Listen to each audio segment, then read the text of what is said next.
Hello friends, कैसे हैं आप सभी लोग। आई होप आप सभी लोग बहुत बढ़िया होंगे। मैं के आर सैनी के आर एजुकेशन पर आप सभी का स्वागत करता हूं। दोस्तों, एट्थ पे कमीशन की मंजूरी मिल चुकी है। अब इसके फिटमेंट फैक्टर को लेकर बहुत बड़ी अपडेट यहाँ पे निकल के आ रही है। जहां दोस्तों फिटमेंट फैक्टर के आधार पर तय होगा कि आपकी जो सैलरी है आफ्टर एट सीपीसी क्या रहने वाली है। और देखिए, इसमें वीडियो में आपको लेवल 1 से लेवल 18 तक का जो सैलरी टेबल है वो भी दिखाने वाला हूं कि लेवल 1 से वालों की जो है 7 सीपीसी के अंदर कितनी सैलरी थी और अब जो है कितनी हो जाएगी। ऐसे में लेवल 1 से 18 तक आपको सैलरी यहाँ पे बताने वाला हूं। और डीए जो है आपको 100% मिलने वाला है। जी हाँ दोस्तों, ये कैसे पॉसिबल होगा, ये बहुत बड़ी अपडेट है एक तरीके से। जैसे कि अभी 53% डीए है और अगर मान के चले 3 बार डीए और बढ़ना है तो 2016 तक, 1 जनवरी 2016 तक आपका जो है डीए 62% तक मैक्सिमम पहुंच सकता है। तो फिर ये 100% का जो चैप्टर है वो कहां से निकल के आ रहा है। और ग्रेजुएटी भी आप लोगों को लगभग यहाँ पे डबल मिलने वाली है। और काफी सारे चैनल्स वगैरह पे आपने देखा होगा, कोई सैलरी को डबल कर रहा है, कोई ट्रिपल कर रहा है, कोई 186% बढ़ा रहा है, कोई कितनी बढ़ा रहा है। तो क्या रूमर्स है, क्या ट्रूथ है, इस वीडियो में सारी कुछ चीजें आपकी क्लियर हो जाएगी। और विद फैक्ट के साथ मैं आपको चीजें सारी मैं आपको यहाँ पे क्लियर करने वाला हूं। आगे बढ़ने से पहले दोस्तों बताना चाहूंगा, जो भी भाई लोग रेलवे ग्रुप डी एग्जाम्स की, एनटीपीसी एग्जाम की तैयारी कर रहे हैं तो रीजनिंग और मैथ के लिए स्क्रीन पे जो बुक दिख रही है उनको आप फॉलो कर सकते हैं। रीजनिंग वाली बुक में 8700 प्लस क्वेश्चन है और मैथमेटिक्स में आपको 10,000 प्लस क्वेश्चन ऑब्जेक्टिव आपको देखने मिलेंगे। सारे क्वेश्चन चैप्टर वाइज और टाइप वाइज है। इसके अलावा जीके जीएस के लिए स्क्रीन पे जो बुक दिख रही है उनको आप फॉलो कर सकते हैं। आपके सोल्व पेपर अगर आपको चाहिए यहाँ पे तो आपको 3790 प्लस क्वेश्चन मिलने वाले हैं 1996 से लेकर अब तक के। और यहाँ से आप अपना सिलेबस कवर कर सकते हैं जीके जीएस के लिए। और ये जो है ग्रुप डी का जिनको सोल्व पेपर चाहिए पिछले सालों के, तो वो इस बुक को प्रिपेयर कर सकते हैं। 1 से लेकर 40 सेट इसमें मिलने वाले हैं। सभी बुक में खास बात है कि रेलवे के आज तक के जितने पीओ को आपको यहाँ पे एक जगह मिलने वाले हैं। और इन सभी बुक को ऑनलाइन ऑफलाइन किसी माध्यम से आप बाई कर सकते हैं। ऑनलाइन बाई करने के लिए लिंक आपको डिस्क्रिप्शन में दिया हुआ है, वहां से जाकर आप बाई कर सकते हैं। आप लोगों के लिए काफी हेल्पफुल यहाँ पे साबित होने वाला है।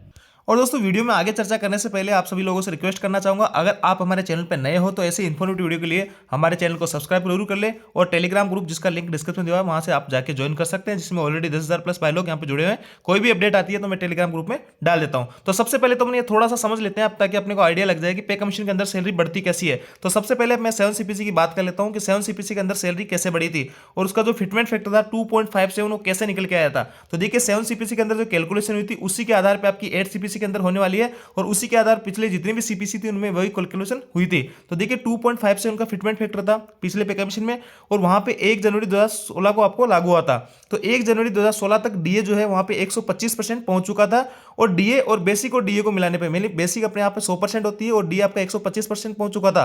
दोनों को ऐड करेंगे तो 225। तो यहां से 2.25 का जो है फैक्टर यहाँ पे निकल के आता है। अभी सरकार जो है बेसिक और डीए को मर्ज करने के बाद में जो फैक्टर आता है उस पर एक इंक्रीमेंट देती है अपने हिसाब से। तो देखिए, पिछले जितने पे कमीशन उनमें कितना कितना इंक्रीमेंट आपको मिला हुआ है। सेकंड सीपीसी में 14.2 का था, थर्ड में 20.6 का था और चौथे में जो है 27.6 का था। और देखिए, सबसे ज्यादा जो इंक्रीमेंट सरकार ने जो दिया था छठे वेतन आयोग में 54% का इंक्रीमेंट दिया था। और छठे वेतन आयोग से पहले गवर्नमेंट कर्मचारियों की जो सैलरी है वो इतनी ज्यादा नहीं हुआ करती थी। और सातवें सीपीसी के अंदर जो है यहाँ पे 14.3 का जो है इंक्रीमेंट यहाँ पे सरकार के द्वारा दिया गया था। तो इस हिसाब से यहाँ पे सातवें के अंदर 14.3 का इंक्रीमेंट दिया था। तो 14.3% अगर निकालते हैं बेसिक और डीए का इस 2.25 का तो 0.32 निकल के आता है। और 0.32 और 2.25 को जोड़ते हैं तो 2.57 आपका फिटमेंट फैक्टर यहाँ पे निकल के आता है। तो आपको एक चीज क्लियर हो गई होगी कि वेतन आयोग जब लगता है तो उसके अंदर फिटमेंट फैक्टर किस हिसाब से बनता है। तो यहां से एक चीज आपकी क्लियर हो जाती है। और सातवें सीपीसी के अंदर 2.57 का फिटमेंट फैक्टर देने के बाद में आपकी न्यूनतम बेसिक जो थी 18,000 रुपये हो गई थी। वो देख ली यहाँ पे 7,000 पहले छठे सीपीसी में थी और इसको 2.25 से मल्टीप्लाई करते हैं तो आपका लगभग 17,900 के आसपास निकल के आता है। तो उसको राउंड ऑफ में 18,000 आपकी न्यूनतम बेसिक कर दी गई थी। तो अब बात निकल के आती है कि अब जो है आपका न्यूनतम बेसिक क्या होने वाला है और डीए जो 100% की बात चल रही है वो कहां से निकल के आ रही है।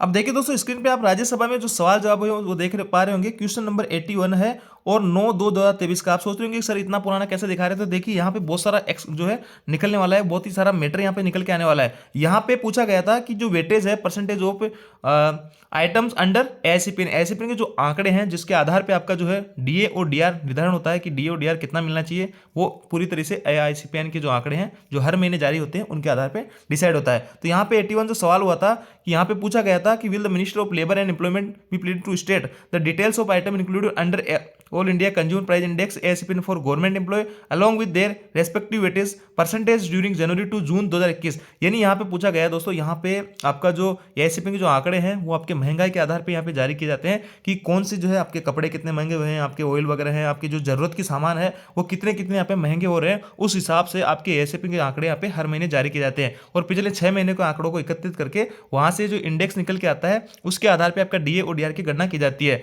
तो छठे जब 7वें वेतन आयोग की घोषणा हुई थी, 7वां वेतन आयोग लागू किया गया था, तो तभी जो है एएसएपी के जो आंकड़े हैं इसको निर्धारण करने का यहाँ पे थोड़ा सा जो चेंज कर दिया गया था मेथड। देखिए यहाँ पे ये वाला वेटेज यहाँ पे चेंज कर दिया गया था, और इसी के कारण माना जा रहा है कि आपका जो डीए इस बार जो बढ़ा है वो पिछली बार से काफी कम बढ़ा है। पिछली बार 125% तक आपका डीए पहुंच चुका था, और अभी जो है 53% पे आपका चल रहा है, और 62 मैक्सिमम आपका पहुंच सकता है। तो लगभग 50% ही आपका पिछले सालों से डीए आपका बढ़ने वाला है।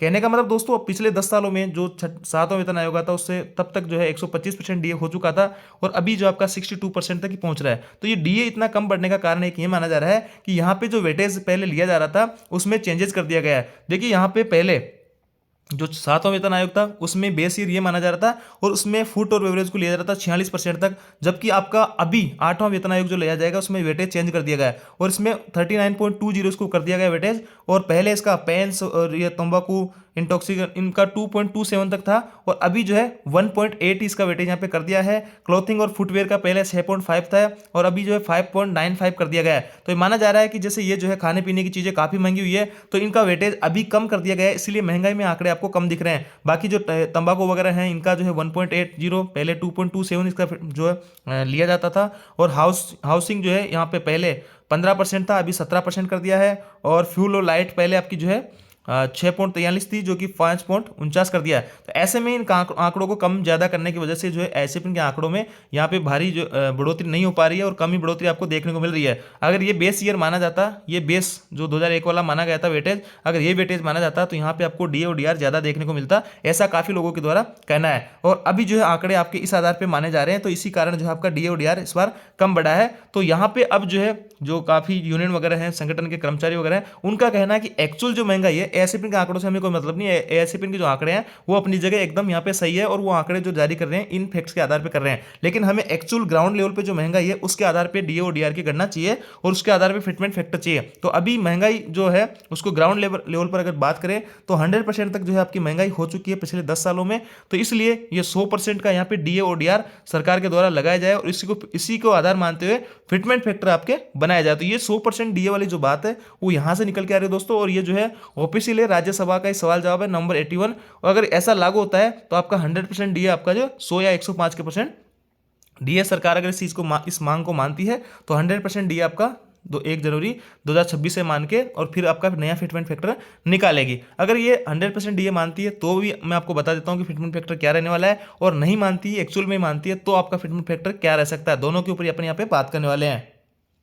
अब देखिए दोस्तों, फिटमेंट फैक्टर किस हिसाब से बनाया जाए, कितने इंक्रीमेंट दिए जाए, पूरी तरीके से सरकार के ऊपर निर्भर करता है। अपनी तरफ से अपने एक सटीक अनुमान यहाँ पे लगा सकते हैं कि हाँ एक्सपेक्टेड इतना यहाँ पे आपका जा सकता है लगभग, और वही अपने यहाँ पे एक्चुअल में बताने वाले हैं। और कई सारे चैनल्स वगैरह आपने देखा होगा 3.68 का फिटमेंट फैक्टर बता के वो से बेसिक को बढ़ा रहे हैं, यहाँ पे कोई 70,000 बता रहा है, कोई 75,000 बता रहा है। इतना यहाँ पे इंपॉसिबल है दोस्तों। यहाँ पे एकदम आपको डाटा बेस पे पिछले जो पे कमीशन थे उनके आधार पर आपको ये बताया जा रहा है कि किस हिसाब से कितनी आपकी सैलरी एक्सपेक्टेड यहाँ पे बढ़ चुकी है। मैं एक नहीं कह रहा कि आपका यही कंफर्म रहने वाला है, हाँ ये एक्सपेक्टेड आपका जो है सटीक अनुमान थोड़ा सा यहाँ पे बैठ सकता है। अब देखिए, अगर सरकार यहाँ पे 100% डीए वाली जो बात है इसको नहीं मानती है और कहती है कि एएसएपी के जो आंकड़े हैं उन्हीं के आधार पे जो डीए बढ़ेगा उसी को यहाँ पे फिटमेंट फैक्टर में यूज करेंगे, तो ऐसा अगर करती है सरकार तो आपको 1.92 तक आपका फिटमेंट फैक्टर निकल के आएगा आराम से। तो 1.9 से 0.12 कम हो सकता है, 0.12 ज्यादा हो सकता है, पूरी तरीके से डिपेंड करेगा सरकार जो इंक्रीमेंट देगी बेसिक प्लस डीए के ऊपर उसके ऊपर। तो देखिए यहाँ पे फिटमेंट फैक्टर 1.92 कैसे निकल के आ रहा है। 1.92 फिटमेंट फैक्टर एज 1/1/2026 तक डीए आपका जो है 62% पहुंच जाएगा। 53% आपका अभी है, 1 जनवरी 2025 से 3% बढ़ने की उम्मीद है। फिर अपन मान लेते हैं अगले 1 जुलाई 2025 से 3%, और 1 जनवरी 2026 से आपका 3% है। ऐसे में 9% और इसमें ऐड करेंगे तो आपका डीए जो है 62% तक पहुंच जाएगा। तो ऐसे में आपका जो है एक आपका बेसिक हो गया और 0.62 आपका जो है डीए हो गया। तो यहाँ पे 1.62 जो फैक्टर निकल के आ रहा है बेसिक और डीए को जोड़ने के बाद में 1.62 फैक्टर निकल के आ रहा है। अब सरकार इसके ऊपर अगर 18% का इंक्रीमेंट देती है 18.51 का, तो आपको जो 0.30 और यहाँ से मिलेगा, और इस 0.30 को आप इसमें ऐड कर देंगे तो आपको नया जो फिटमेंट फैक्टर निकल के आएगा वो आएगा 1.92। अब देखिए दोस्तों, ये जो है 1.92 कम भी हो सकता है, ज्यादा भी हो सकता है, पूरी तरीके से डिपेंड करेगा इस इंक्रीमेंट के ऊपर। यहां पे सरकार ने पिछली जो सरकारें थे 54% का इंक्रीमेंट दिया है, 31 का भी दिया है और 14.3% का भी दिया है। तो ऐसे में पूरी तरीके से डिपेंड करेगा कि सरकार यहाँ पे क्या इंक्रीमेंट देना चाहेगी। अगर यहाँ पे इंक्रीमेंट 14.3 का जो पिछले 7 सीपीसी के अंदर था अगर उतना ही देती है तो आपका फिटमेंट फैक्टर जो है वो यहाँ पे 1.85 या 1.86 के पास जो है निकल के आता है। ये मिनिमम इतना तो रहने वाला है, तो आप मान सकते हैं कि 1.9 के आसपास आपका फिटमेंट फैक्टर यहाँ पे रहने वाला है, अगर सरकार एक्चुअल में जो एएसएपी के डाटा है उसके आधार पर निकाल के लाए तो इस हिसाब से बेसिक सैलरी आपकी क्या हो जाएगी, तो लेवल 1 वालों की 18,000 से 1.92 से मल्टीप्लाई कर देंगे तो आपके न्यूनतम बेसिक 34,560 हो जाएगी। लेवल 6 में अगर कोई है तो 35,400 से उसका 1.92 मल्टीप्लाई करेंगे तो न्यूनतम बेसिक उसकी हो जाएगी। और लेवल 18 से 2,50,000 है तो उसको 1.92 से मल्टीप्लाई करेंगे तो 4,80,000 उसकी न्यूनतम बेसिक यहाँ पे हो जाएगी। इस हिसाब से जो भी लेवल है उनको 1.92 से मल्टीप्लाई करेंगे तो आपकी नई बेसिक निकल के आ जाएगी। अब देखिए दोस्तों, कोई भाई जो ग्रुप डी में काम कर रहा है उसकी बेसिक जो है 25,000 होगी, तो उसको कंफ्यूज है कि मेरी क्या बेसिक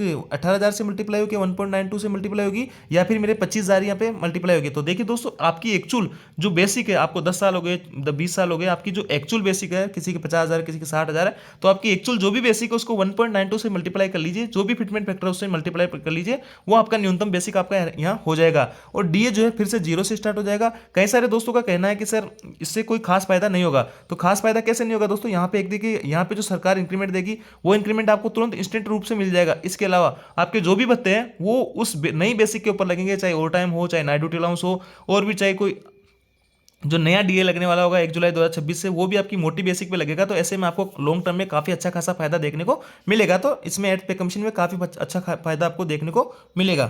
अब बात कर लेते हैं कि सरकार नोशनल डीए देना चाहिए, यहाँ पे 100% का डीए अगर लगाती है सरकार तो आपका फिटमेंट फैक्टर जो है 2.28 निकल के आता है। तो देखिए कैसे निकल के आएगा, एज 1/1/2026 तक सरकार अगर 100% यहाँ पे नोशनल डीए मान लेती है, जो कि यहाँ पे रिक्वायर्ड मांग की जा रही है काफी सारे संगठनों के द्वारा, तो आपका बेसिक और एनडी 1+1 हो जाएगा। 100% डीए है और 100% आपको बेसिक है, तो 2 फैक्टर यहाँ से निकला। और इस पर सरकार ज्यादा इंक्रीमेंट नहीं देती है। पिछली बार जो इंक्रीमेंट था 7CPC में 14% के आसपास हुई दे देती है, तो यहाँ से 0.28 और निकल के आएगा, और दोनों को ऐड करेंगे तो 2.28 आपका फिटमेंट फैक्टर यहाँ पे निकल के आ जाएगा। तो इस हिसाब से आपकी नई जो बेसिक रहेगी लेवल 1 वालों की 41,040 रहेगी, और लेवल 6 की रहेगी 80,712, और लेवल 18 वालों की 5,70,000 न्यूनतम बेसिक आपकी हो जाएगी। तो इसकी डिमांड यहाँ पे की जा रही है काफी जोर शोर से। इसका टेबल में आपको दिखा देता हूँ 2.28 के हिसाब से। जी सर्वेंट से एक वेबसाइट है, उसके ऊपर आपको मिल जाएंगे। तो देखिए यहाँ पे जो 7CPC है उसमें आपको देख रहे हैं, यहाँ पे ये देखिए, यहाँ पे लेवल 7 के अंदर न्यूनतम बेसिक लेवल 1 को 18,000 था। 8CPC में 2.28 फैक्टर से 41,000 हो जाएगा। ऐसे में आपका जो है लेवल 2 वालों का ये हो जाएगा नया बेसिक, लेवल 3 का ये हो जाएगा, लेवल 4 का, लेवल 5 का ये बेसिक हो जाएगा। ऐसे में मैक्सिमम लेवल 18 होते हैं, तो 18 जो है यहाँ पे 2,50,000 अभी है, इसको 2.28 से मल्टीप्लाई करेंगे तो 5,70,000 आपका न्यूनतम बेसिक हो जाएगा लेवल आपके 18 वालों का। तो ये पूरा चार्ट है, इसका स्क्रीनशॉट लेके आप रख सकते हैं, इसको देख सकते हैं। प्रोजेक्टेड जो चार्ट है 2.28 फिटमेंट फैक्टर के आधार पे। बाकी मैं फिर से कहूंगा कि पूरी तरीके से सरकार पे डिसाइड करेगा, और जो बताया जा रहा है कि 2.86 का फिटमेंट फैक्टर और 3.68 का, तो ये मेरे को नहीं लगता कि इतना फिटमेंट फैक्टर यहाँ पे सरकार आपको देने वाली है। तो अगर ऐसे पिन के आंकड़ों पर अगर एक्चुअली भी माने तो आपका फिटमेंट फैक्टर 1.9 के आसपास निकल के आएगा, यही एकदम फैक्ट है। और बाकी कई सारे रूमर्स वगैरह फैल रहे हैं तो उन पर आपको ध्यान नहीं देना है। 1.92 कैसे निकल के आएगा वो मैं आपको बता दिया। तो ये थी दोस्तों जानकारी। आई होप जानकारी आपको अच्छी लगेगी। वीडियो आपका अच्छा वीडियो को लाइक कीजिए, दोस्तों के साथ में शेयर जरूर करें, और हमारे टेलीग्राम ग्रुप जिसका लिंक डिस्क्रिप्शन में दिया हुआ जाके आप ज्वाइन कर ले। Thank you.